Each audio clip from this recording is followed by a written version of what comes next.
6 জন নারীর জীবনীর কথা আমি রেকমেন্ড করি, সাজেস্ট করি যে 6 জন নারীর জীবনী মুখস্থ, ঠোঁটস্থ, অন্তস্থ থাকতে হবে প্রতিটা নারীর জন্য।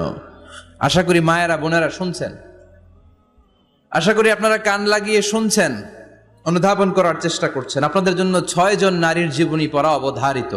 সংক্ষেপে বলবো কয়জন, গুনেন। 1 নম্বরে হচ্ছে হাজার, উম্মে ইসমাইল, সাইয়েদনা ইব্রাহিমের বউ, সাইয়েদনা ইসমাইল আলাইহিস সালামের আম্মা, নাম হলো হাজার। আমরা বলি বিবি হাজেরা। আমরা কি করি? হাজেরা আছে না? এই প্যান্ডেলেও হাজেরা নামে দু একজন বোন থাকতে পারে। আসলে নামটা হচ্ছে হাজার। নামটা কি? হাজার। এই হাজার হচ্ছে আপনাদের 1 নাম্বার মডেল। 2 নাম্বার কুখ্যাত সন্ত্রাসী ফেরাউনের বউ আসিয়া আপনাদের 2 নাম্বার মডেল। 3 নম্বরে ঈসা আলাইহিস সালামের আম্মা মারিয়াম আলাইহিস সালাম আপনাদের মডেল। বিশ্ব নবীর প্রথম বউ খাদিজা আপনাদের মডেল। বিশ্ব নবীর একমাত্র কুমারী বউ মা আয়েশা আপনাদের মডেল। আর বিশ্ব নবীর কলিজার টুকরা সাইয়্যিদাতুনা ফাতিমা আপনাদের জন্য মডেল। সুবহানাল্লাহ পড়েন। কয়জন? 6 জন। জোরে বলেন। 6 জন। প্রথমে কার নাম বলেছি? হাজার। দ্বিতীয় আসিয়া। 3 নাম্বার মারিয়াম। 4 নাম্বার খাদিজা। 5 নম্বরে আয়েশা। 6 নম্বরে ফাতিমা। সুবহানাল্লাহ পড়ে। বিশ্বনবী বলেছেন কামুলা মিনার রিজালে কাসির, পুরুষদের মধ্যে কামেল পুরুষের অভাব নাই।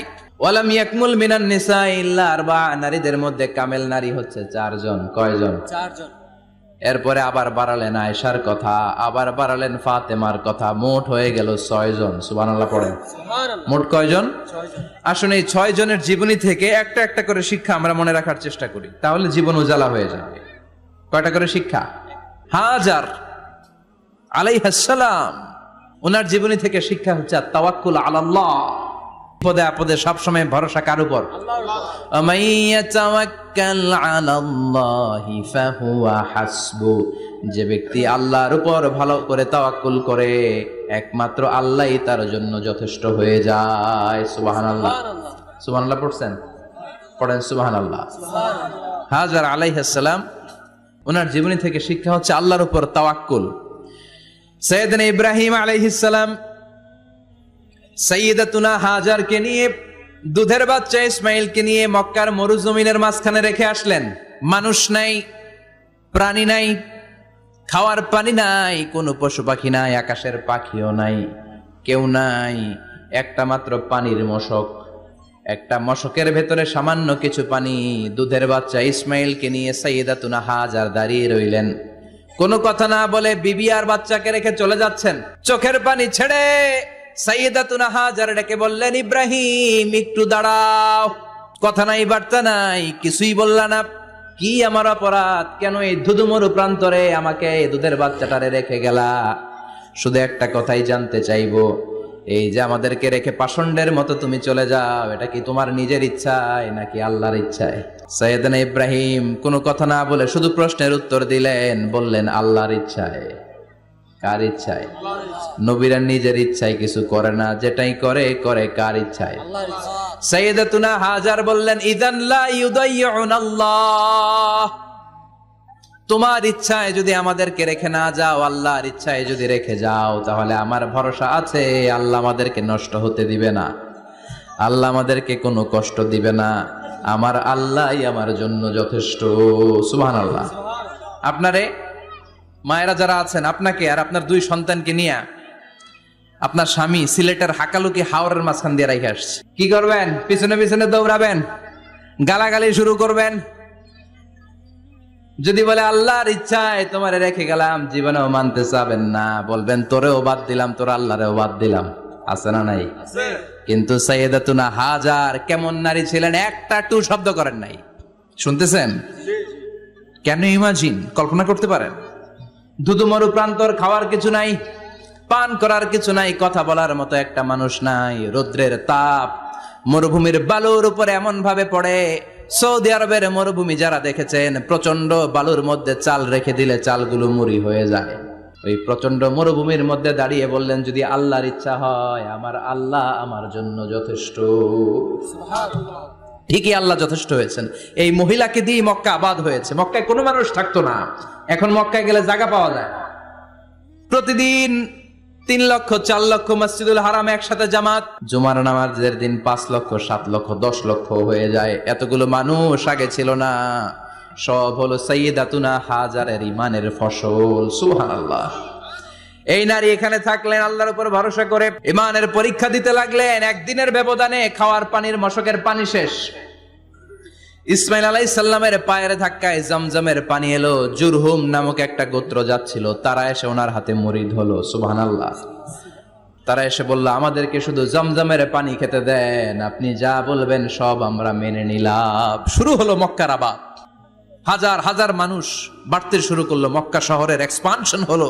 গোটা বিশ্ব থেকে লক্ষ লক্ষ মানুষ এখন মক্কার দিকে ছুটে চিল্লায় বলেন ঠিক কি না? এজন্য আমার মায়েরা অনেক লম্বা জীবনী, তার একটা ঘটনাই বললাম, সাইয়্যিদাতুনা হাজার, ওনার জীবনী থেকে আমার মায়েদের বোনেদের জন্য শিক্ষা। তাওয়াক্কুল আলাল্লাহ, বাঁচি আর মরি, সুস্থ থাকি আর অসুস্থ থাকি, বিপদে থাকি আর যেই কোনো সমস্যায় থাকি না কেন, ভরসা করতে হবে একজনের উপর। তিনি কে? আল্লাহ। আল্লাহর উপর যে ভরসার মতো ভরসা করতে জানে, আমার আল্লাহই তার জন্য যথেষ্ট। ঠিক কি না?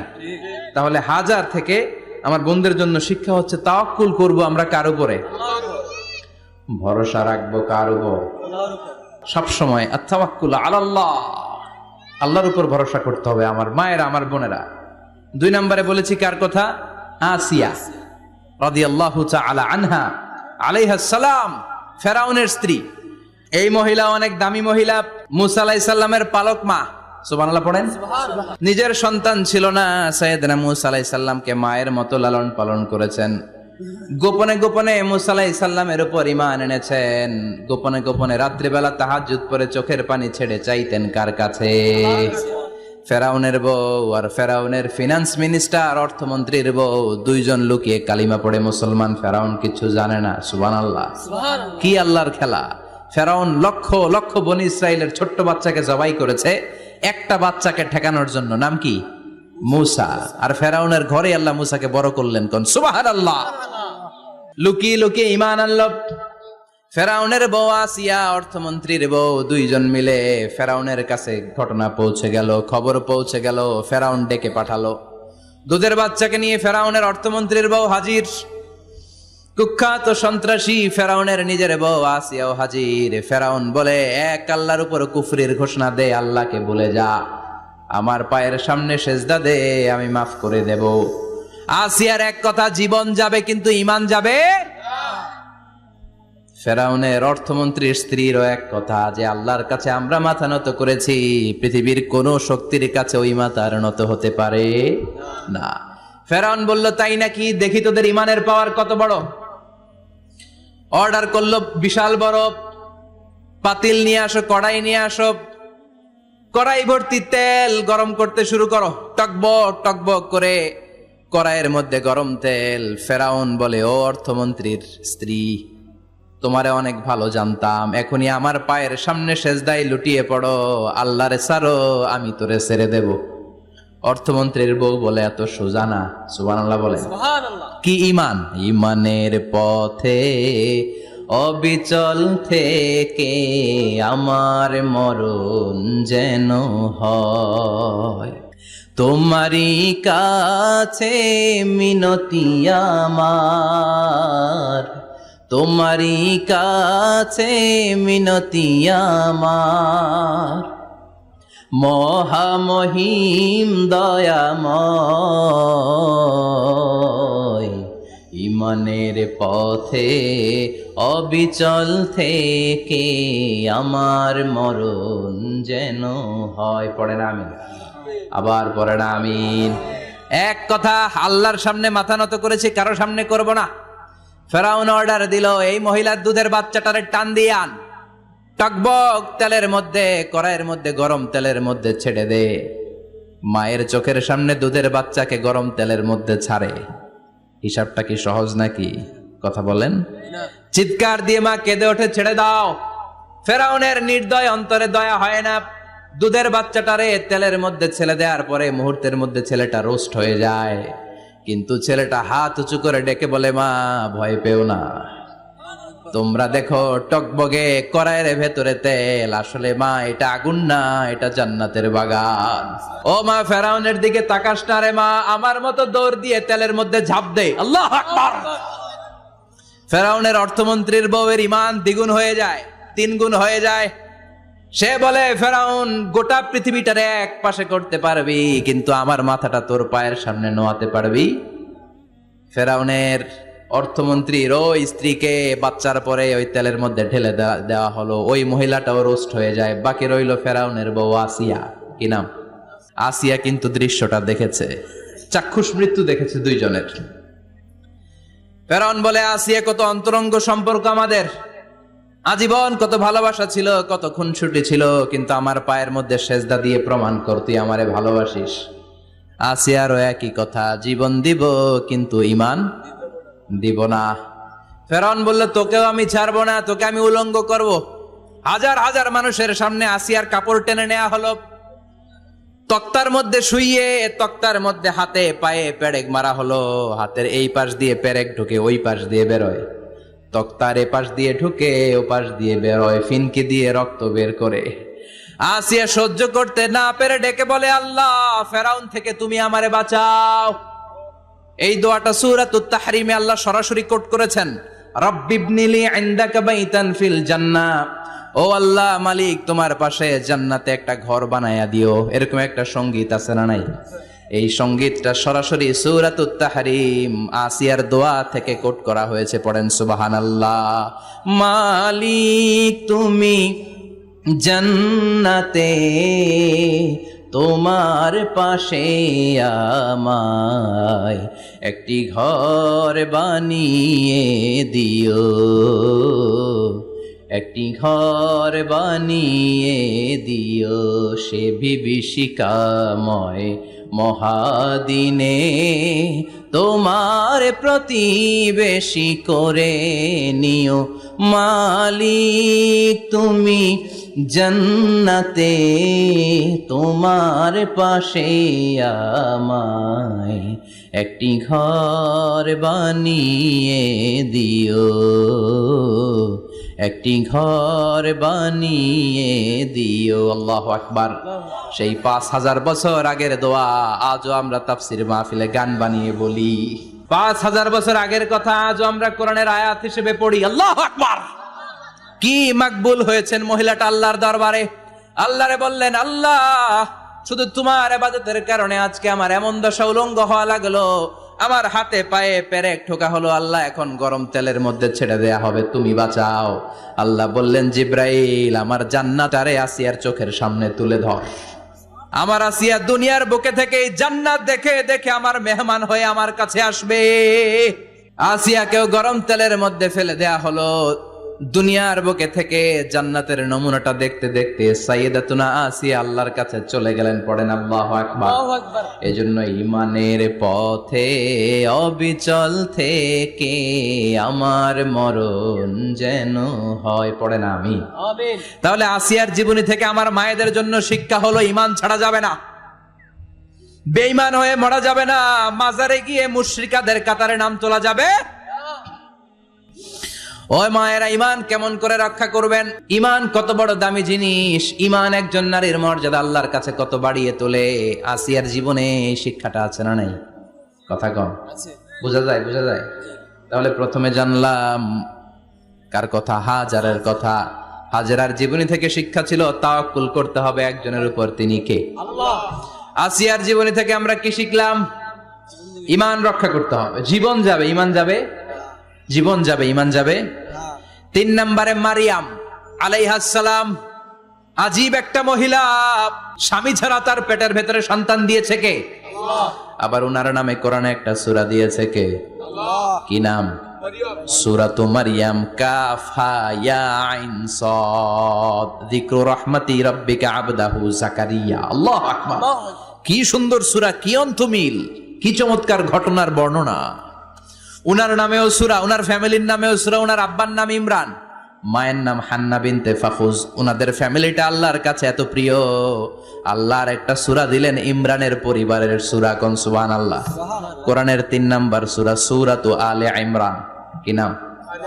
সূরাতুল আবার কোরআনে আল্লাহ ওনাকে বলেছেন সিদ্দিকা মানে সত্যবাদী নারী। আবার আল্লাহ বলেছেন ওয়ালাইসা যাকারু কাল উনসা, এটা এমন মেয়ে কোন পুরুষ এই মেয়ের মতো হতে পারে? ওনার মা হান্না বললেন আল্লাহ আমার পেটে ছেলে না মেয়ে আমি জানি না। যখন মারিয়াম পেটে, আল্লাহ ছেলে হোক মেয়ে হোক বাইতুল মুকাদ্দাসের খাদেম হিসেবে তুমি কবুল করে নাও। আমার পেটে যা আছে তোমার জন্য মানত করে দিলাম। কিন্তু ভূমিষ্ঠ করার পরে দেখে মাইয়া, ভূমিষ্ঠ করার পরে দেখে কি মেয়ে। ভাবছিল ছেলে, ছেলে হইলে খাদেম হবে, এখন মেয়ে। আল্লাহ বলে চিন্তা করো না, সাধারণ মেয়ে না।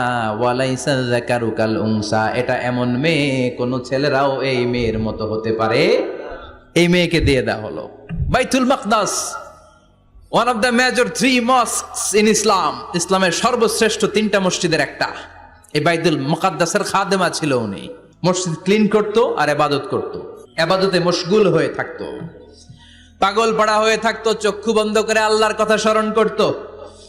মর্যাদা আল্লাহ তো বাড়িয়ে দিলেন, আনসিজনাল যত জান্নাতি ফল সব সামনে এসে হাজির হয়ে যেত। ওনার খালু জাকারিয়া এসে বলতেন আন্না লাকে হাদা, ও মারিয়াম এই ফল তো এই সিজনে ফিলিস্তিনে নাই, পাইলা কই? তিনি বলতেন হুয়া মিন ইনদিল্লাহ, রব্বুল আলামিন জান্নাত থেকে ফলের ব্যবস্থা করেছে। কোরআন সাক্ষী, আন্না লাকে হাদা, কোত্থেকে এই ফ্রুট পাইলা? আনসিজনাল, এটা তো এখানে নাই। উনি বললেন হুয়া মিন ইনদিল্লাহ, ইন্নাল্লাহা ইয়ারযুকু মান ইয়াশাউ বিগাইরি হিসাব, আল্লাহ এরকম যারে চায় বিগাইরি হিসাব রিজিক দিয়ে থাকে। সুবহানাল্লাহ বলেন। সব সময় আল্লাহর ইবাদত, সব সময় তাহাজ্জুদ, সব সময় জিকির করতেন লা ইলাহা লা ইলাহা ইল্লাল্লাহু মুহাম্মাদুর রাসূলুল্লাহ। ওনার পুরো জীবনের কোন মুহূর্ত আল্লাহর জিকির থেকে খালি যায় নাই, সব সময় ইবাদতে মশগুল, সব সময় কি? তার মানে মারিয়ামের জীবনী থেকে আমাদের শিক্ষা, আমার মায়েরা বোনেরা ইবাদতে মশগুল থাকতে হবে। কিন্তু দুর্ভাগ্যজনক হলেও সত্যি, আমার বোনেরা জি বাংলা নিয়ে মশগুল থাকে। ওনারা মশগুল থাকে ঠিকই, তবে ইবাদত নিয়ে না। কি নিয়ে? কথা কন। জি বাংলা কি এখনো দেশে চলে? স্টার জলসা এগুলো চলে, কিরণমালা এই সিরিয়ালগুলো চলে। নতুন সিরিয়াল আসছে, নাম কত কয়েকটা, ওয়াজ মাহফিলে বলা লাগবে আমাদের। কি নাম, কি চলে এখন জানো না তুমি? সর্বনাশ, পাগলের মতো মহিলাগুলো বসে থাকে, রাতে দেখতে না পারলে সকালে কাজা কাফার আদায় করে। আছে না নাই? কাজা আদায় করে ফেলে সকালে। খবরদার, জি বাংলা, স্টার জলসা, হিন্দি মুভি নিয়ে মশগুল থাকা যাবে না আমার বোনেরা। আপনিই পারেন আপনার ফ্যামিলিটারে জান্নাতে ফ্যামিলি বানাতে, আপনিই পারেন পরিবারটারে শান্তিময় করতে। নারী ভালো তো পরিবার ভালো। এজন্য মারিয়াম আলাইহিস সালামের জীবনী থেকে আমার বোনদের জন্য শিক্ষা, ঘরের সব কাজ শেষে অবসর যেই সময়টা পাবো ইবাদতে মশগুল হয়ে যাব, ঠিক কিনা? ইবাদতে মশগুল থাকার দরকার আছে না নাই? তাহলে মারিয়ামের মতো আপনাদের মর্যাদাও বাড়িয়ে দিবে কে? কয়জনের জীবনী গেল? আর বাকি কয়জন শুনবেন? কষ্ট হচ্ছে? এরপরে বিশ্বনবীর প্রথম বউ খাদিজা। কি সুন্দর নাম, খাদিজা বললে ভালো লাগে না? প্রথম নারী যিনি কালিমা পড়ে ইসলাম ধর্ম গ্রহণ করেছেন, আমাদের আম্মা জান। বিশ্বনবীর প্রথম বউ, 25 বছর বিশ্বনবীর সাথে সংসার করেছেন, 3 বছর বিশ্বনবীর সাথে জেল খেটেছেন, শিয়াবে আবি তালেবে। কেমন বউ? জামাইও জেলখানায়, বউ জেলখানায়। বিশ্বনবীর সবগুলো বাচ্চা সন্তান, ছেলে মেয়ে এই মহিলার গর্ভ থেকে এসেছে, একজন ছাড়া, ইব্রাহিম। ইব্রাহিম বিশ্বনবীর আরেক বউ মারিয়ার গর্ভে এসেছে, বাকি সব খাদিজার গর্ভে। যে আমরা ফাতেমা, বিশ্বনবীর কন্যার নাম কি? ফাতেমার মায়ের নাম কি? খাদিজা। সুবহানাল্লাহ। ফাতেমা, রোকাইয়া, উম্মে কুলসুম, জায়নাব, এই 4 জনের মাই খাদিজা। আবার আব্দুল্লাহ, কাসেম, এদের মায়ের নামও খাদিজা। বিশ্বনবীর সব সন্তান এসেছে খাদিজার পেট থেকে। বরকত বেশি না কম? বিশ্বনবী ভয় পেলে খাদিজার কাছে গেলে ভয় কেটে যেত, সাহস যোগাতেন, শেল্টার দিতেন, ছাতার মতো মাথার উপরে দাঁড়িয়ে থাকতেন। আল্লাহু আকবার। বিশ্বনবী বলতেন রুজিক তো হুব্বাহা, খাদিজার ভালোবাসা আমার অন্তরে আল্লাহ রিজিক হিসেবে দিয়েছে। আবার বিশ্বনবী বলতেন আল্লাহ যেই কিয়ামতের দিন বন্ধু বন্ধুরে চিনবে না, ভাই ভাইরে চিনবে না, কেউ কাউরে চিনবে না, ওই কঠিন দিনে আমি আমার খাদিজারে যেন ভুলে না যাই। আমার খাদিজারা যেন দেখা মাত্রই চিনতে পারি এটা আমার খাদিজা। খাদিজাকে নিয়ে মা আয়েশা একদিন একটা কটু কথা বলেছিল, ও নবী, কবে আপনার এই বুড়ি মহিলা, বুড়ি বউ খাদিজা ইন্তেকাল করেছে, তারপরে কত সুন্দরী সুন্দরী বউ আমরা এসেছি, আমার ভালো লাগে না? খালি বুড়ির কথা কন কেন? খালি ওই বুড়ির কথা স্মরণ করেন। আমরা আছি, আমাদের দিকে তাকান, আমরা কত সুন্দরী, আমরা কত ভালো। বিশ্বনবী রেগে গেলেন, মা আয়েশাকে এইভাবে ধরলেন। জীবনে কোনোদিন কোন স্ত্রীর গায়ে হাত তোলে নাই, শুধু ওই দিন মা আয়েশাকে এইভাবে ধরেছিলেন আর বলেছিলেন, আয়েশা খবরদার, জীবনে এই কথা বলবা না। আমার খাদিজা আমার বিপদের দিনের সঙ্গিনী, তোমরা আমার সুখের দিনের সঙ্গিনী। তোমরা কেউ আমার সাথে জেল খাটো নাই, খাদিজা আমার সাথে জেল খেটেছে 3 বছর। কয় বছর? 3 বছর। খাদিজা যখন ইন্তেকাল করলো, বিশ্বনবী কবর দিলেন, দোয়া করলেন আর কাঁদলেন। সাহাবারা দোয়া শেষে চলে যায়। আবু বকর বললেন, নবী, কবর দেয়া হলো, খাদিজাকে দোয়া করা হলো, এবার চলেন। বিশ্বনবী তবুও যান না। বিশ্বনবী বললেন, আবু বকর, তোমার মনে চাই তুমি ঘরে ফিরে যাও, আমি যাব না। আল্লাহু আকবার! কি মহিলা ছিল! বিশ্বনবীকে সবসময় আগলে রেখেছে, শেল্টার দিয়েছে, প্রতিভক্ত ছিল। খাবার নিয়ে বিশ্বনবীর জন্য এদিক সেদিক যেতেন, বিশ্বনবী না আসলে খেতেন না। বিশ্বনবীকে কলিজার চাইতো বেশি ভালোবাসতো, পতি যা বলবে তাই শুনতো। ও মায়েরা, খাদিজাতুল কুবরার জীবনী থেকে আপনাদের জন্য শিক্ষা হলো প্রতিভক্তি। কি ভক্তি? এখন প্রতিভক্তি নাই, আমরা করি নারী ভক্তি। এখন নারী নির্যাতন কমে গেছে বাংলাদেশে, বেড়ে গেছে পুরুষ নির্যাতন। কথা কন। এখন আমরা ভক্তি করা লাগে। আমরা ভক্তি না করলে ঘরে খাওয়ান নাই, এরকম ঝামেলা আছে না নাই? কথা বলেন। মায়েরা, বোনেরা, আপনার স্বামী যদি আপনার উপর নাখোশ থাকে, আপনার ইবাদত আপনাকে বাঁচাতে পারবে না। বিশ্বনবী ফাতেমাকে বললেন, ফাতেমা, তুমি বিশ্বনবীর মেয়ে হতে পারো, কিন্তু আলী যদি তোমার উপর নাখোশ থাকে, তোমার সব শেষ, সব শেষ। আবার বিশ্বনবী বললেন, আমি যদি এক আল্লাহ ছাড়া কারো সামনে মাথাটা নত করার বিধান দিতাম, এক আল্লাহ ছাড়া যদি কাউকে সেজদা করতে আমি বলতাম, আমি দুনিয়ার সব নারীদের বলতাম, স্বামীর পায়ে সেজদা দিয়ে পড়ে থাকো। কি সম্মান আল্লাহ দিলেন স্বামীকে! আপনার জান্নাত আপনার স্বামীর ভেতরেই। স্বামীকে সন্তুষ্ট করেন, স্বামীর আনুগত্য করেন, দেখবেন ফ্যামিলিটা সুন্দর হবে।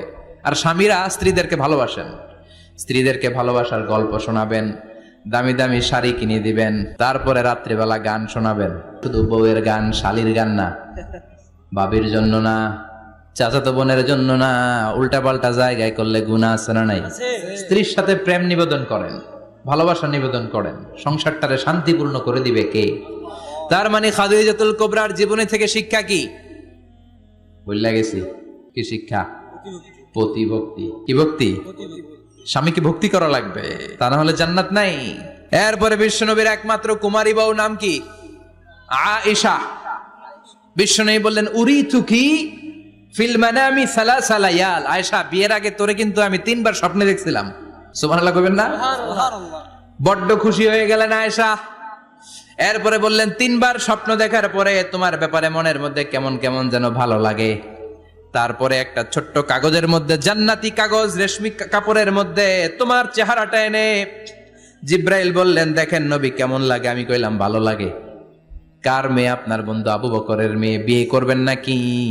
বিশ্বনবী বললেন, ও জিব্রাইল, তুমি যদি ঘটক হও, আল্লাহ যদি হয় কাজী, আমি মুহাম্মদ বিয়েতে রাজি। সুবহানাল্লাহ। সুবহানাল্লাহ পড়েন। সুবহানাল্লাহ। বিয়ে হয়ে গেল, কিন্তু ঘরে দামি ফার্নিচার নাই, টাকা পয়সাও তেমন নাই, কিন্তু আছে খালি সুখ। আছে কি? যেটা টাকা দিয়ে কিনা যায়, টাকা দিয়ে বাড়ি কিনা যায়, গাড়ি কিনা যায়, সুখ কিনা যায় নাকি? টাকা দিয়ে বিছানা কিনা যায়, বালিশ কিনা যায়, ঘুম কিনা যায় নাকি? কথা বলেন। এজন্য সুখ দেওয়ার মালিক কে? আল্লাহ। দোকানে সুখ পাওয়া যায়? সুখ দেওয়ার মালিক একজন, তিনি কে? আল্লাহ। মা আয়েশা একমাত্র কুমারী বউ, আদর করে তিনি ডাকতেন হুমায়রা, আবার মাঝে মাঝে ডাকতেন ইয়া আইশু। আয়েশা না, আয়েশু সংক্ষেপ। এত ভালোবাসতেন মা আয়েশাকে।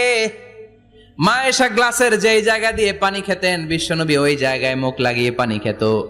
মা আয়েশা গোশতকে হাড্ডি ফেলে দিলে বিশ্বনবী ওই হাড্ডিটা নিয়ে চষতে শুরু করে দিত। সুবহানাল্লাহ। এক বালতি থেকে পানি নিয়ে 2 জনে গোসল করত। আবার বিশ্বনবীর সাথে সাথে মাঝে মাঝে বায়না ধরতো, মাঝে মাঝে রাগও করতো। সুবহানাল্লাহ কোন? স্বামী স্ত্রীর মধ্যে একটু রাগ আছে না নাই? রাগ থাকলে ওইটারে আবার ভালোবাসায় পরিণত করে দেয় কে? রাগ না থাকলে ভালোবাসা তো ভালোবাসাই না। রাগ থাকতেই হবে, তাইলেই ভালোবাসার মর্ম বোঝা যায়। চিল্লায় বলেন ঠিক কিনা?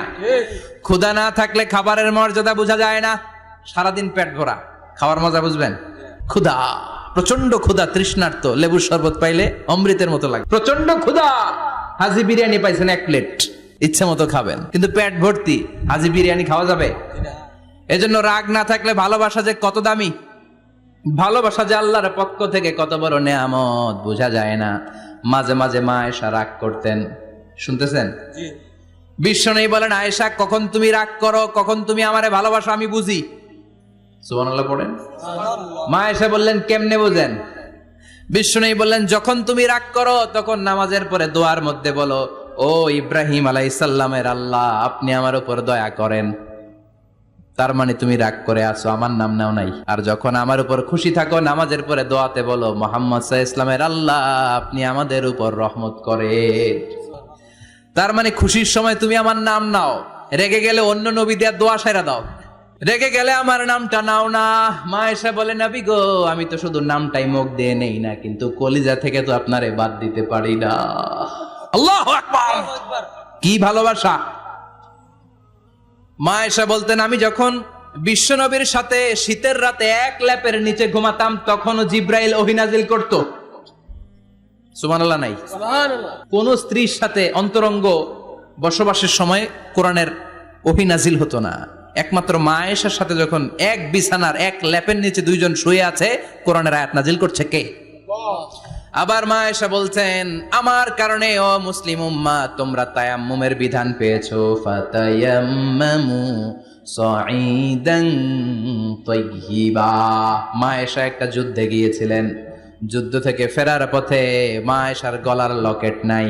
মাঝে মাঝে হয় না, মহিলা গলার লকেট পায় না, পুরা বাড়ি আগুন করে ফেলাইছে, লকেট নাই, লয়ে গেল রে, নিয়ে গেল রে, হারাইলাম রে। মা আয়েশার লকেট নাই। লকেট হারানোর পরে মা আয়েশা কান্নাকাটি। বিশ্বনবী বললেন, থামো। অনেকক্ষণ থামার পরে লকেট খুঁজে পায় না, সবাই খোঁজাখুঁজি, লকেট কই, লকেট কই, লকেট খুঁজে পায় না। ওদিক দিয়ে মাগরিবের নামাজের সময়ও শেষ, নামাজের সময় শেষ, আর যেই জায়গায় লকেট খোঁজার জন্য থামা হয়েছে ওই জায়গায় আবার পানি নাই, পানি সামনে, পানির দিকেও যেতে পারে না, লকেটও খুঁজে পায় না, নামাজও পড়া যায় না। সব সাহাবীরা মিছিল শুরু করছে, আবু বকর রে ধর, ধর ধর, আবু বকর রে ধর। আবু বকরের মেয়ের কারণে নামাজ আমাদের চলে যাচ্ছে। সাইয়েদনা আবু বকর ঘটনা বেসামাল দেখে আয়েশার কাছে গেল, যে দেখে বিশ্বনবী মা আয়েশার কোলের মধ্যে, ল্যাপের মধ্যে মাথা দিয়ে শুয়ে আছে। রাগের চোটে বুখারীর বর্ণনা, আঙ্গুল নিয়ে মা আয়েশার পেটের মধ্যে দিল এক খোঁচা। লকেট হারাইলি কেন? তোর জন্য বাইরে মিছিল চলে, তোর জন্য বাইরে সব সাহাবারা বলে নামাজ পড়তে হবে, সময় নাই। ও আবু বকর, আপনার মেয়ের কারণে এই কাণ্ড। খাসরা মানে কোমর। আবু বকর মা আয়েশার খাসরাতে এত জোরে গুতা মেরেছেন, মা আয়েশা বললেন, এই গুতার কারণে আমি অনেক দূরে চলে যাওয়ার কথা ছিল ব্যথার চোটে, কিন্তু যাই নাই, কারণ কোলে কে? কোলের মধ্যে বিশ্বনবীর মাথা, নড়ে গেলে বিশ্বনবীর ঘুম ভেঙে যাবে, ব্যথাটা হজম করেছি, নড়ি নাই। আল্লাহ তখন আয়াত নাজিল করলেন, ফালাম তাজিদু মাআন ফাতায়াম্মামু সাঈদান তাইয়্যিবা। ও সাহাবারা, মিছিল বন্ধ করো। কোন নারীর বিরুদ্ধে মিছিল করো? এই নারীর সাথে তো বিয়ে আমি সরাসরি বিশ্বনবীর দিয়েছি। যাও, ওজুর জন্য টেনশনে ছিলা, টেনশনের দরকার নাই। আয়েশার কারণে আজকে নতুন করে একটা বিধান দিলাম, আজ থেকে যদি ওজুর পানি না পাওয়া যায়, বালুর মধ্যে 2 হাত বাড়ি মেরে তায়াম্মুম করো, নামাজ পড়ে নাও, কবুল করে নিবে কে? এ মা আয়েশার লকেট হারানোর কারণে তায়াম্মুমের বিধান নাজিল হয়েছে। কোন সুবহানাল্লাহ। সে বলতেন, ও উম্মতেরা, জেনে রাখো, যে তায়াম্মুম করো, এটা কিন্তু আমার কারণে পাইছো। সুবহানাল্লাহ কোন? আবার মা আয়েশা বলতেন, আমার কোলে মাথা রেখে বিশ্বনবী শেষ নিঃশ্বাস ত্যাগ করেছে, আবার আমার ঘরের মধ্যেই বিশ্বনবীর কবর। সুবহানাল্লাহ। বিশ্বনবীর কবরটা কিন্তু মা আয়েশার ঘরের মধ্যে। এখনো বিশ্বনবীর কবর যেই জায়গায়, এই জায়গায় মা আয়েশার ঘর ছিল। সুবহানাল্লাহ কোন? 2210টি হাদিস বর্ণনা করেছেন। কত? কথা কয় না, 2210টা। ফ্যামিলির হাদিস বর্ণনার জন্য মা আয়েশাকে আল্লাহ তাআলা বিশ্বনবীর ট্যাপ রেকর্ডার বানিয়ে পাঠিয়েছেন। যাই বিশ্বনবী বলতেন ট্যাপ রেকর্ডের মতো রেকর্ড করে সব সাহাবীদের কাছে বর্ণনা করতেন। কত কবিতা উনি নিজে জানতেন, নিজেই জানে না। কত মাসালা যে জানতেন তার কোনো হিসাব নাই। ইলমুল ফারায়েজ, বাপ মরলে ছেলে মেয়ে থাকলে কে কতটুকু সম্পদ পাবে, মা আয়েশার চেয়ে এই বিধান মদিনায় কেউ জানতো না। বিশ্বনবীর ইন্তেকালের পরে সাহাবাদের মধ্যে কোনো মাসালা নিয়ে কনফিউশন হলে সব সাহাবারা আম্মা জান আয়েশার কাছে এসে সলিউশন নিয়ে যেতেন। সুবহানাল্লাহ কোন। বিশ্বনবী যা বলেছেন সব মুখস্থ রেখেছেন, সব জ্ঞানের কথা ছড়িয়ে দিয়েছেন, সব সময় পড়াশোনা করতেন। সুবহানাল্লাহ। তার মানে মা আয়েশার জীবনী থেকে আপনাদের জন্য শিক্ষা হচ্ছে জ্ঞানার্জন, জ্ঞানানুরাগী হতে হবে। কি হতে হবে? জ্ঞানানুরাগী। বুখারীর বঙ্গানুবাদ পাওয়া যায়, কোরআনের বঙ্গানুবাদ পাওয়া যায়, ইসলামিক অনেক ভালো ভালো রাইটারের বই পাওয়া যায়, ঠিক কিনা? এগুলো পড়ার দরকার আছে না নাই? অনেকে বলে হুজুর আমার ছেলেটা মোবাইল ছাড়া কিছু বোঝে না। কি কয়? মোবাইল ছাড়া কিচ্ছু বোঝে না। হুজুর মোবাইল দিলে ঠান্ডা, মোবাইল নিলে কান্দে, এরকম আছে না নাই? এর কারণ হাজব্যান্ড ওয়াইফ দুইটার কাছে সবসময় মোবাইল। কথা কন। বাবার কাছেও মোবাইল, মায়ের কাছেও মোবাইল, তো ছেলে মোবাইলের জন্য কাঁদবে না তো কি করবে? বাবার হাতেও যদি বই থাকে, মায়ের হাতেও যদি বই থাকে, ছেলে মোবাইল চাবে নাকি? ছেলেও চাবে বই, ছেলে চাবে কি? কথা বুঝতে পেরেছেন? এই জন্য জ্ঞান অনুরাগী হতে হবে মা আয়েশার মতো। মা আয়েশা 2210টা হাদিস মুখস্থ করেছে, আপনি কয়টা করছেন? উনি পারলে আপনি পারবেন না কেন? মায়েরা শুনতেছেন তো? আশা করি আপনারা শুনতেছেন। তাহলে মা আয়েশার জীবনী থেকে আমরা শিক্ষা পেলাম জ্ঞান চর্চা করতে হবে। সর্বশেষ কোন নারী? কথা কন। ফাতিমা রাদিয়াল্লাহু তাআলা আনহা, বিশ্বনবীর কলিজার টুকরা। চাচাতো ভাই আলীর সাথে বিয়ে হলো। আলী যখন প্রস্তাব দিল ফাতেমার কাছে, যে বলে ও ফাতেমা রাজি আছো কিনা, চুপচাপ কথা কয় না। বিশ্বনবী বুঝলেন রাজি, দুইজনকে বিয়ে পড়িয়ে দিলেন। বিয়ে পড়িয়ে দুইজনকে দাঁড় করিয়ে দিয়ে বিশ্বনবী অজু করলেন। অজু করার পরে সামান্য কিছু অজুর পানি ছিল, আলীর মাথার মধ্যে ছিটিয়ে দিলেন, বরকতের পানি। সুবহানাল্লাহ কইবেন না? সুবহানাল্লাহ। অজু করে সাইয়েদনা আলীর মাথার মধ্যে ছিটিয়ে দিলেন আর দোয়া করে দিলেন, বারাকাল্লাহু লাকুমা ওয়া বারাকা আলাইকুমা ওয়া জামাআ বাইনাকুমা ফি খাইর। আল্লাহ তোমাদের দুইজনকে বরকত দিয়ে দাম্পত্য জীবন শুরু করার তৌফিক দান করুক। আবার দোয়া করলেন, আল্লাহুম্মা বারিক লাহুমা ফি বিনাইহিমা, ওদের সম্পর্কে বরকত দেন। ওয়া নাসালিহিমা, শিবলিহিমা, ওদের গর্ভে যে সন্তান আসবে এগুলোর শ্রেষ্ঠ সন্তান বানান। 1 বছরের ব্যবধানে ঘরটাকে আলোকিত করে প্রথম সন্তানের জন্ম হাসান। সুবহানাল্লাহ। হাসান রে বিশ্বনবী এত আদর করেছেন, বিশ্বনবীর কাছ থেকে এত আদর কেউ কোনোদিন পায় নাই। হাসান রে বিশ্বনবী ডাকতেন লুকা। বুখারীর বর্ণনা, শব্দটা কি? লুকা মানে পিচ্ছি। ছোট বাচ্চাদেরকে আপনারা কি কন? আরে পিচ্ছি তো আমি কইছি, আপনারা কি কন? বাবু বলেন। আর কিছু কি বলেন? আর আর কিছু নাই। তাহলে এই যে বাবু পিচ্ছি, হ্যাঁ, এই বাবু পিচ্ছি আরবি হচ্ছে লুকা। বিশ্বনবী ফাতেমার ঘরে এসে বলতেন, আইনাল লুকা, পিচ্ছিটা কই রে?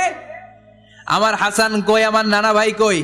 আর বিশ্বনবীর আওয়াজ শুনলে হাসান এসে বিশ্বনবীর কাঁধে। আল্লাহু আকবার, আল্লাহু আকবার। বিশ্বনবী বলতেন, ফাতেমা আমার কলিজার টুকরা, যে ফাতেমারে কষ্ট দেয় সে আমারে কষ্ট দেয়, ফাতেমারে আনন্দ দেয় মানে আমি বিশ্বনবীরে আনন্দ দেয়।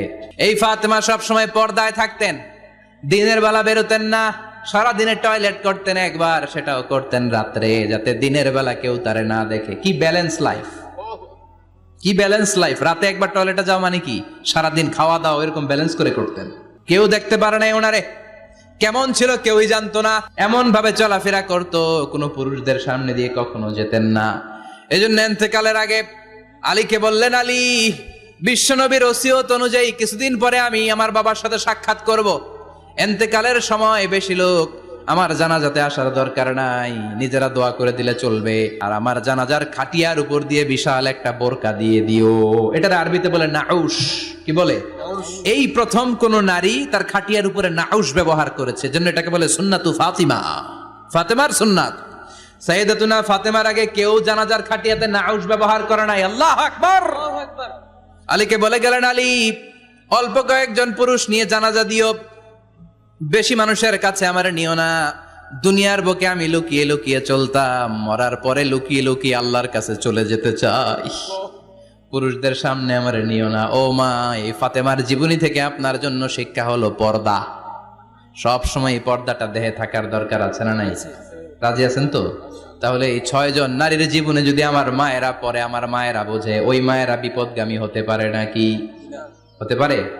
তাহলে 6 জনের আবার রিভাইজ করে চলেন। প্রথমে বললাম কার কথা? হাজারের জীবনী থেকে শিক্ষা কি? আল্লাহর উপর তাওয়াক্কুল। 2 নম্বরে বললাম কার কথা? আসিয়ার কথা। আসিয়ার জীবনী থেকে শিক্ষা হলো ইমানের পথে অবিচল থাকতে হবে, ঠিক কিনা? তারপরে মারিয়ামের জীবনী থেকে শিক্ষা হলো সব সময় ইবাদতে মশগুল। খাদিজার জীবনী থেকে শিক্ষা হলো প্রতিভক্তি, স্বামীর প্রতি আনুগত্য। মা আয়েশার জীবনী থেকে শিক্ষা হলো জ্ঞান অর্জন করতে হবে কার খুশির জন্য? আর ফাতিমার জীবনী থেকে শিক্ষা হলো সব সময় পর্দা গায়ের মধ্যে থাকার দরকার আছে না নাই? মানতে রাজি আছেন? এই 6 জনের জীবনী গ্রন্থ কিনা যাবে না? কিনতে রাজি আছেন তো? কথা কয় না? সবাই রাজি? নারীদের জন্য জান্নাতে যাওয়া সহজ, very easy way. Our beloved Prophet Muhammad has prescribed a very easy way to enter the paradise for the women. নারীদের জন্য জান্নাতে যাওয়ার সহজ শর্টকাট। মায়েরা আবার কান খাড়া করেন খরগোশের মতো, শর্টকাট বলে দিয়ে যাই। আল-মারআতু ইযা সাল্লাত খামসাহা, বিশ্বনবী ফরমান 4টা কাজ যে নারী দুনিয়ার বুকে করবে, ওই নারীর জন্য জান্নাতের 8টা দরজা খুলে দিবে কে? আল্লাহ। 1 নম্বর আল-মারআতু ইযা সাল্লাত খামসাহা, 5 ওয়াক্ত নামাজ যে মেয়েরা পড়বে, সামাত শাহরাহা, যারা রমজানের রোজা রাখবে, আতাআত বালাহা, স্বামীর আনুগত্য করবে, হাফিজাত ফুরুজাহা, লজ্জাস্থানের হেফাজত করবে। এই 4টা কাজ যে নারীরা করবে, 8টা জান্নাতের দরজা তাদের জন্য খুলে দিবে কে? আল্লাহ। সহজ হয়ে গেল না? মাত্র 4টা। কয়টা? 4টা। আরো জোরে বলেন কয়টা? 4টা। মাত্র 4টা কাজ। আর কিছু কাজ করতে বিশ্বনবী নিষেধ করেছেন। জামার উপর দিয়ে পারফিউম মেখে যেতে নিষেধ করেছেন মুহাম্মদ সাল্লাল্লাহু আলাইহি ওয়াসাল্লাম। আইয়ুমা ইমরাআতিন ইস্তা'তারাত, যেই মহিলারা পারফিউম মেখে বের হলো পুরুষদের দৃষ্টি আকর্ষণের জন্য, কিয়ামতের দিন জিনাকারিনীদের কাতারে ওদেরকে দাঁড় করাবে কে? আল্লাহ। অনেক মহিলারা আছে ঝাঁঝালো পারফিউম দেয়, আছে না? টেম্পুর মধ্যে বসাই যায় না, না? সিএনজিতে বসছেন, এদিকে বসছে খালাম্মায়, হায় হায়। মায়েরা খেয়াল করে শুনেন, আপনাদের ড্রেস কেমন হবে?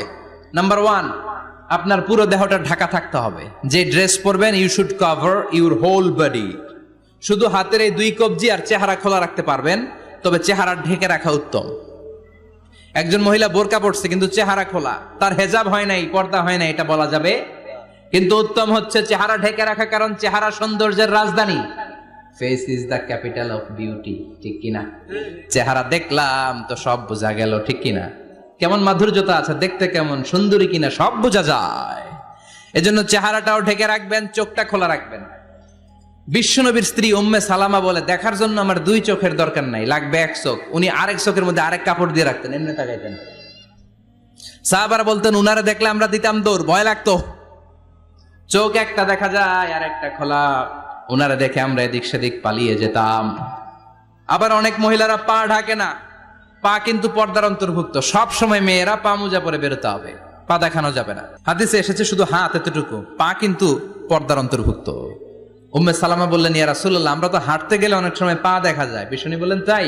তাহলে 1 বিঘত নিচ দিয়ে কাপড় বাড়াও। উম্মে সালামা বললেন, জোরে হাঁটলে তো তারপরও দেখা যাবে। বিষ্ণু বললেন, 1 হাত বাড়াও, ধুলাবালি সহ টানবা, তারপরও পায়ের 1 ইঞ্চি দেখানো যাবে। তাহলে ড্রেস কোডের প্রথম নিয়ম হচ্ছে পুরো দেহ ঢাকবেন। 2 নম্বরে নিয়ম, পোশাক ঢিলে ঢালা হবে না টাইট ফিটিং? আরো জোরে বলেন। ঢিলে ঢালা হবে, টাইট ফিটিং হতে পারবে না। এরকম মোটা হবে, মোটা কাপড়, কিচ্ছু দেখা যায় না, বাইনোকুলার দিয়েও দেখা যাবে না। আবার ঢিলে ঢালা আছে না নাই? আমরা পুরুষরা যে এটা পরি, এটা দিয়ে 3 মহিলার কাপড় হয়, ঠিক কিনা? কাপড় পরতে চায় না তারা, ওদের পোশাক আমরা নিয়ে নিচ্ছি। তার মানে ঢিলে ঢালা হবে, মোটা কাপড়ের হবে, টাইট ফিটিং হতে পারবে। আবার পুরুষদের পোশাক হতে পারবে। এই 4টা নিয়ম মেনে যে যেই ধরনের পোশাক পরেন, চাদর পরেন সমস্যা নাই, শাড়ি পরেন সমস্যা নাই, ব্লাউজ পরলে ফুল হাতা পরবেন সমস্যা নাই, মেক্সি পরলেও সমস্যা নাই, বোরকা পরলেও সমস্যা নাই, কিন্তু পোশাকটা শালীন পোশাক হতে হবে। কি পোশাক? সবাই বলেন, শালীন পোশাক। পুরুষদের পোশাক পরা যাবে না, কারণ বিশ্বনবী লানত করেছেন ওই নারীদেরকে, যেই নারীরা পুরুষদের মতো সাজতে চায়। এরকম আছে না নাই? দেখলে বোঝা যায় না কোনটা ছেলে কোনটা মেয়ে, আছে না নাই? ইসলাম যে মর্যাদা আপনাদেরকে দিয়েছে আর কেউ দিয়েছে নাকি? ইসলাম বলে প্রথম সন্তান কন্যা সন্তান হলে ঘরের মধ্যে বরকত, আছে না নাই? মিন বারাকাতিল মারআতি তাবকিরুহা বিল ইনাস। একটা মেয়ের মধ্যে বরকত বেশি না কম কেমনে বুঝবেন? তার প্রথম সন্তান যদি মেয়ে হয় তাহলে বুঝবেন এই মেয়েটা বরকতওয়ালা মেয়ে, এই মেয়ে আপনার জীবনে অনেক কিছু নিয়ে আসবে। সুবহানাল্লাহ কইতে পারেন না? কিন্তু অনেক ডাকাইতাছে মেয়ে হইলে অখুশি হয়, ছেলে হইলে পাড়ার সবারে জিলাপি খাওয়ায়, পাড়ার সবারে মিষ্টি খাওয়ায়, মেয়ে হইলে কিচ্ছু খাওয়ায় না, আছে না নাই? কিন্তু আমরা মেয়ে হলে খুশি হব। কার কার প্রথম সন্তান মেয়ে? হাত তোলেন। একজন, দুইজন, তিনজন।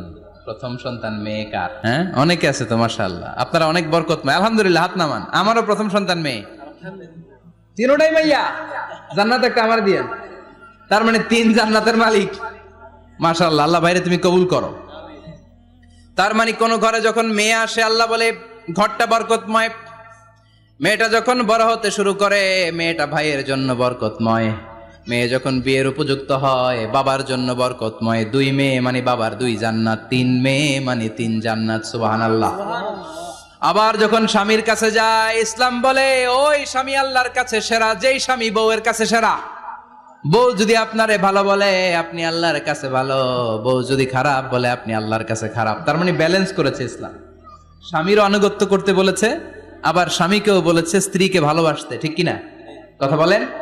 ইসলাম বলে তোমার হাত যদি বউয়ের হাতের সাথে মিলাও 2 হাতের সগীরা গুনাহ মাফ করে কে? স্ত্রীর দিকে যখন তাকাও তোমার চোখের সগীরা গুনাহ মাফ করে কে?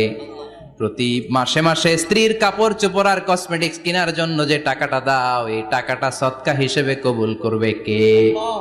এবার এই মহিলা গর্ভবতী, ইসলাম বলে সন্তান ভূমিষ্ঠ করতে যে যদি কোনো মা ডেলিভারি কেসে হসপিটালে মারা যায় কিংবা বাসায় মারা যায়, কিয়ামতের দিন ওই মহিলাকে শহীদদের কাতারে দাঁড় করায় দিবে কে? বাচ্চা ভূমিষ্ঠ করতে যে শাহিদা, শহীদদের কাতারে। আর সুন্দর মতো যদি আসে আল জান্নাতু তাহতা আকদামি উম্মাহাতিকুম, মায়ের পায়ের নিচে সন্তানের বেহেশত, আছে না নাই? জোরে বলেন। এজন্য ইসলাম বলে খবরদার, মায়ের মর্যাদা সবচেয়ে বেশি। এক সাহাবী বললেন ইয়া রাসূলুল্লাহ কার সাথে ভালো আচরণ করব, বাবার সাথে নাকি মায়ের সাথে? নবী বললেন মায়ের সাথে, এরপরে মায়ের সাথে, তারপরে মায়ের সাথে, তারপরে কার সাথে? তারপরে তোমার পিতার সাথে। মায়ের মর্যাদা কয় গুণ বেশি? ওগো মা তুমি এই ধরনের শ্রেষ্ঠ নিয়ামত, তোমারই পদ তলে রয়েছে জান্নাত। ওগো মা তুমি এই ধরনের শ্রেষ্ঠ নিয়ামত, তোমারই পদ তলে রয়েছে জান্নাত। সুবহানাল্লাহ। আমি বলি আমাদের পায়ের নিচে থাকে মোজা, জুতা আর বালু, আর মহিলাদের পায়ের নিচে জান্নাত। এই পৃথিবীটারে 1000 বার বিক্রি করলে জান্নাতের একটা চেয়ারের দাম হবে না। সুবহানাল্লাহ পড়েন। আর যেই জান্নাত মায়ের পায়ের নিচে পড়ে আছে ওই পায়ের দাম বেশি না কম? বেশি। এজন্য মায়েদের সাথে ভালো আচরণ করতে হবে। ইসলাম নারীকে দিয়েছে ইবাদতের অধিকার। নারীরা যদি মহিলা সমাবেশে যেতে চায় কোনো পুরুষ বাধা দিতে পারবে? নারী যদি মসজিদে নামাজ পড়তে যেতে চায় বাধা দিতে পারবে? মহিলাদের নামাজের জায়গা করেন নাই আপনারা? করেন, আস্তে আস্তে করেন, আস্তে আস্তে করতে হবে। তারা অনেক সময় বাইরে বেরোয়, বাসায় আসতে আসতে নামাজের সময় হয়ে গেছে, কই পড়বে নামাজটা? মসজিদের সুযোগ করে দেন, মসজিদে পড়বে। তবে ঘরে পড়া উত্তম, ঘরে পড়লে বেশি সওয়াব। সুবহানাল্লাহ। তার মানে ইবাদতের অধিকার। ইসলাম নারীকে দিয়েছে শিক্ষার্জনের অধিকার। আপনার ছেলেকে স্কুলে পাঠান, শুধু ছেলেকে নয়, আমরা বলি আপনার ছেলেকেও পাঠান, মেয়েকেও পাঠান, ঠিক কিনা? আপনার ছেলেকে মাদ্রাসায় পাঠান, মেয়েকেও পাঠান। শিক্ষা সবার জন্য। বিষ্ণু বলেছেন আল্লিমু বানাতাকুম সূরাতান নূর, তোমরা তোমাদের মেয়েদেরকে সূরা নূর শিখাও। কোন সূরা? কথা কন। ও আমার মায়েরা, আপনাদের জন্য রব্বুল আলামিন সব হকের কথা সূরাতুন নূরে বলেছে।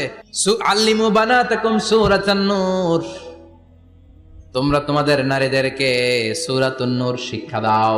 ও আমার মায়েরা, আজ থেকে সূরাতুন নূরের অর্থ পড়বেন, তাফসীর পড়বেন, ঘরটারে বরকতময় করে দিবে কে? আপনাদের আছে মোহরানার অধিকার। বিয়ে করলে পুরুষ মোহরানা পাবে না, দিবে। কিন্তু আমরা এতগুলা টাকা নিয়ে আসি, ডাকাইত, আছে না নাই? সারা জীবন মেয়েটারে লালন পালন করলো, একটা মেয়ে হলো একটা বাবার কলিজা। মেয়ে দিয়ে দিল মানে বাবা কলিজা ছিঁড়ে দিল, আর কি চাস? ডাকাত, ফকির কোথাকার। খবরদার, বিয়ের মধ্যে 1 টাকা যদি তুমি যৌতুক খাও, কিয়ামতের দিন আল্লাহ তোমারে ছাড়বে। যৌতুকের সাথে ইসলামের কোনো সম্পর্ক, যৌতুকের সাথে সম্পর্ক। যৌতুক খেলে ডবল গুনাহ। যৌতুক খাওয়া ততটা অপরাধ, কুকুরের গোশত খেলে যত অপরাধ এর চেয়ে বেশি অপরাধ। কুকুরের গোশত খেলে 1 গুনাহ, হারাম খাওয়ার গুনাহ। যৌতুক খেলে 2 গুনাহ, 1 হারাম খাওয়ার গুনাহ, 2 শ্বশুরবাড়ির উপর জুলুম করার গুনাহ। চিল্লা এখন ঠিক কিনা? এরপরে ইসলাম নারীকে দিল ভালো আচরণ পাওয়ার অধিকার। ইসলাম নারীকে দিল বাবার সম্পদে উত্তরাধিকারের অধিকার। একজন বাবা ইন্তেকালের আগে ছেলেকে যদ্দুর দিবে, মেয়েকে তার অর্ধেক দিতে হবে। যেরকম ঠিক কিনা? দেয় তো? ছেলেরে 2 কাটা দিলে মেয়ের 1 কাটা দেয় না? কদ্দুর দেয়? দেয় না। হ্যাঁ, ডাকাইত। ওই যে ডাকাইত। আবার কই সুবহানাল্লাহ, নাউজুবিল্লাহ কও বেটা। ছেলেকে যদ্দুর দিবেন, মেয়েকে অর্ধেক। ইউসিকুমুল্লাহু ফি আওলাদিকুম লিযযাকারি মিসলু হাযযিল উনসায়াইন। ও আমার বাবারা, সম্পদ হলো হাতের ময়লা, আপনি চলে যাবেন, সম্পদ থেকে যাবে। ছেলেরে যদ্দুর দিবেন, মেয়েরে অর্ধেক। কার কথা? মানতে রাজি আছেন তো? একজন প্রশ্ন করেছে যে অনেক মেয়েরা ডিজাইন করা বোরকা পরে, এত ডিজাইন করে যে তাকিয়ে থাকতে মনে চায়। মানে বোরকা পরার কারণে আরো বেশি তাকায় থাকতে মনে আছে, এরকম ঝামেলা আছে না? নাই না, এরকম ঝিলিমিলি বিভিন্ন ধরনের ডিজাইন করা, অতিমাত্রায় ডিজাইন, যেটা মানুষের দৃষ্টি আকর্ষণ করতে পারে, এরকম বোরকা পরা যাবে না। বোরকা হতে হবে ঢিলে ঢালা, বোরকা হতে হবে মোটা কাপড়ের, বোরকা হতে হবে আপনার সেফ গার্ড। ওই বোরকায় যদি আপনার সর্বনাশের কারণ হয়, তাহলে তো এই বোরকা দিয়ে কোনো লাভ নাই। চিল্লা এখন ঠিক কিনা? আমার বোনেরা, আপনাদের জন্য যা বলেছি কিফায়া, নাকতাফি বিহাদাল কদর, এতটুকুই আমি যথেষ্ট মনে করি। এজন্য 6 জন নারীর জীবনী আমাদেরকে জানতে হবে। আমাদেরকে হেজাব পালন করতে হবে আমাদের সিকিউরিটির জন্য। ইসলাম আমাদেরকে যে অধিকার দিয়েছে কেউ দেয় নাই। ইসলাম যে বিধান দিয়েছে আমাদের ভালোর জন্যই দিয়েছে, ঠিক কিনা? আল্লাহ আমাদের সবাইকে কথাগুলো বোঝার ও আমল করবার তৌফিক দান করুক। আমরা পড়ি আমিন।